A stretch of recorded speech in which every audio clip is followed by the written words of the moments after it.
सभी नमस्कार प्रणाम। चलिए दोस्तों आज बात करते जो खेसारी भैया का 2 महीने पहले गाना आया था जिस गाने का नाम है जीजे जी से सीख लो, जिसमें गाए हमारे ट्रेंडिंग स्टार खेसारी भैया और नेहा राज जी। आखिर जो 2 महीने गाने को हो चुका है तो आखिर उसका कितना लाइक मिला, कितना व्यू मिला, कितना कमेंट मिला है, सारी जानकारी देंगे डिटेल में आपको जो वीडियो में बनाना है। और पहले बात करते हैं गानों को, जो है अगर मिलियन के हिसाब से बात कर ले तो 12 मिलियन प्लस जो है अब तक जो है मात्र जो है व्यू मिला है। और वही बात कर ले डिटेल में तो 1.2 यानी जो है 1 करोड़ कहीं ना कहीं जो है अब 20 लाख यहीं।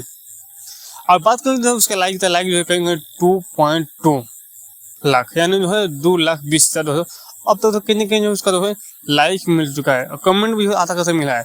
और जो है ना जितना जो है गाना को रिस्पॉन्स देना चाहिए ना उतना जो है रिस्पॉन्स नहीं दिया। क्यों? क्योंकि जो है गाना जो है लगन के टाइम में जो है कहीं ना कहीं रिलीज किया गया था और जो है उतना जो है प्यार दुलार नहीं मिला, यही कारण है। पर जो खेसारी भैया अच्छा ही जो है गाना में गाया है और नेहा राज भी बहुत मस्त गाना गाई है। और जो है ना जितना जो उतना तो जितना प्यार मिलना चाहिए ना ऑडियंस को उतना प्यार नहीं मिला। आगे जो नेक्स्ट वीडियो मिलते हैं हम जो वीडियो के माध्यम से बताएंगे आपको। आगे आप लोग जहाँ भी खुश रही मस्त रही, हर हर महादेव।